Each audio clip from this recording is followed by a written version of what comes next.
بسم اللہ الرحمن الرحیم۔ السلام علیکم۔ آج ہم سبق فاقے میں روزہ کے مصنف خواجہ حسن نظامی یعنی مصنف کا تعارف پڑھیں گے۔ مصنف کا نام ہے خواجہ حسن نظامی، ولادت ہے 1878، وفات ہے 1955۔ خواجہ حسن نظامی کا پورا نام سید علی حسن نظامی تھا، جبکہ علامہ اقبال نے انہیں خواجہ حسن نظامی کا نام دیا اور وہ اسی نام سے مقبول ہوئے۔ ان کی ولادت دہلی سے 3 میل دور بستی درگاہ حضرت خواجہ نظام الدین اولیاء میں ہوئی۔ درگاہ سے مراد زیارت کو کہتے ہیں۔ ابھی خواجہ صاحب کی عمر صرف 11 برس تھی کہ ان کے سر سے ماں باپ کا سایہ اٹھ گیا۔ بڑے بھائی نے ان کی پرورش کی۔ خواجہ صاحب نے ایک ایسے ماحول میں آنکھ کھولی جہاں تصوف کی حکمرانی تھی۔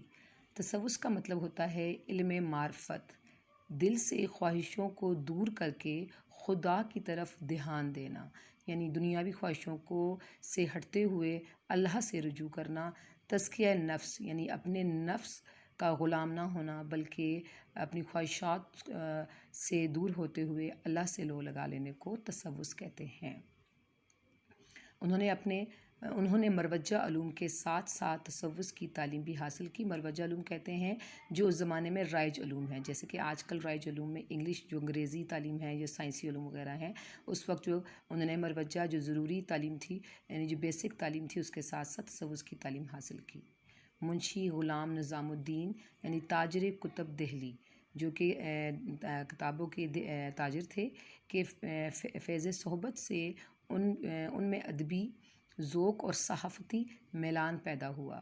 یعنی منشی غلام الدین کے یعنی فیض کا مطلب یہاں پر ہے ان سے فائدہ حاصل کیا، صحبت یعنی ان کی دوستی میں رہ کر انہوں نے ادبی ذوق ان کا اور بڑھ گیا، کیونکہ وہ کتب کا کام کرتے تھے، تاجر تھے۔ اور صحافتی میلان کا مطلب ہے اور ان کے ساتھ رہتے ہوئے ان کا تعلق صحافت سے بھی جڑ گیا۔ انہوں نے پہلا مضمون انڈیا کی نازک حالت کے نام سے کے عنوان سے لکھا، پھر کچھ عرصے تک پیسہ یعنی وکیل اور مخزن یعنی پیسہ بھی ایک نام ہے اخبار کا، رسالے کا، ایک وکیل، اور پھر مخزن کا مطلب ہوتا ہے خزانہ، نامی رسائل کے لیے لکھتے رہے۔ یعنی پیسہ، وکیل اور مخزن نامی 3 رسالوں کے لیے آپ لکھتے رہے۔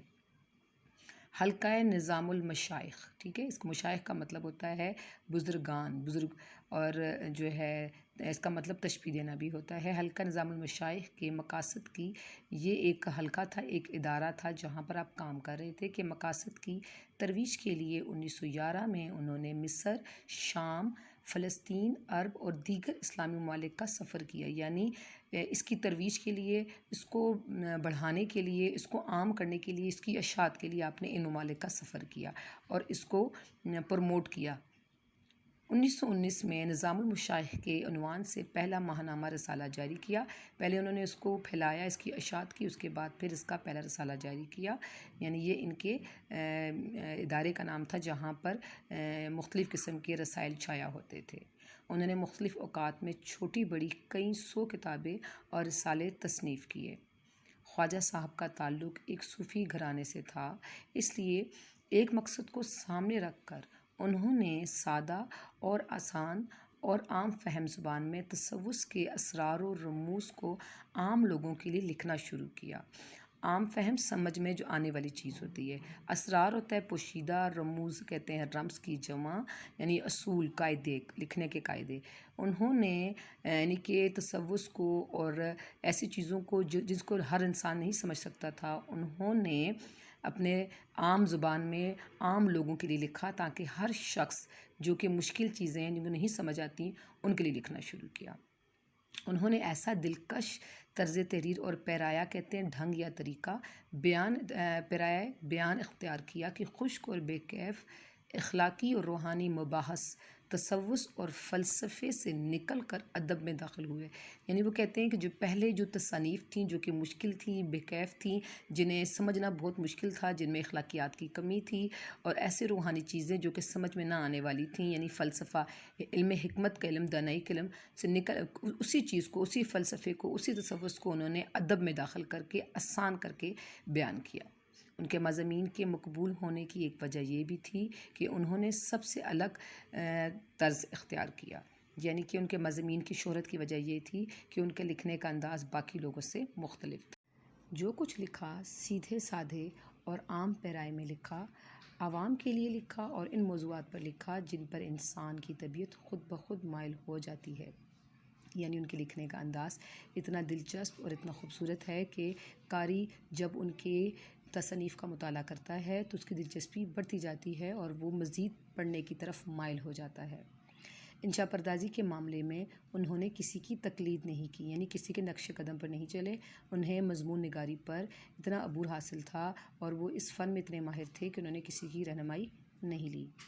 وہ انشاء پردازی میں عربی اور سنسکرت کے ثقیل الفاظ استعمال کرنے کے خلاف تھے، یعنی انشاء پردازی مضمون نگاری میں وہ جو ہے کہتے ہیں کہ جب آپ مضمون نگاری کرتے یا مضمون لکھتے تو اس میں آپ عربی اور سنسکرت کے الفاظ استعمال نہیں کرتے تھے۔ بعض انشاء پرداز جو ہیں وہ عربی، فارسی اور سنسکرت کے الفاظ استعمال کرتے ہیں، جس سے جو ہے وہ تحریر جو ہے وہ مشکل ہو جاتی ہے، تو وہ اس چیز کے خلاف تھے۔ وہ اپنی بات سادہ، آسان اور عام فہم انداز میں کہتے تھے۔ انہوں نے اپنے گرد و نواح میں جو کچھ دیکھا منوعاً ویسے ہی بیان کیا، یعنی ہو بہو، یعنی وہ جو کہانی لکھتے ہیں، جو افسانہ لکھتے ہیں یا کچھ بھی وہ لکھ رہے ہیں تو اس میں سچائی پائی جاتی ہے، اس میں وہ کوئی تبدیلی نہیں کرتے بلکہ اور نہ ہی اپنی طرف سے اس میں کچھ شامل کرتے ہیں۔ ان کے ہاں کہیں بھی تصنع یعنی دکھاوا اور فریب نہیں ہے، بناوٹ نہیں یعنی جھوٹ نہیں ہے، یعنی ان کی جو تحریر ہے وہ بناوٹ اور جو جھوٹ اور دکھاوے سے صاف ہے۔ اب ان کی تصنیف کی طرف آتے ہیں۔ تصنیف میں ہے بیگمات کے آنسو۔ آپ کا سبق فاقے میں روزہ جو ہے وہ بیگمات کے آنسو سے لیا گیا ہے اور فاقے میں روزہ کا جو ماخذ ہے وہ بیگمات کے آنسو ہیں۔ سپارہ دل، دہلی کی آخری شمع، بہادر شاہ کا روز نامچہ، دہلی کی سزا، سفرنامہ حجاز و مصر و شام، جگ بیتی کہانیاں، انگریزوں کی بپتا، محرم نامہ، تماچا بر رخسار یزید وغیرہ شامل ہے۔ شکریہ۔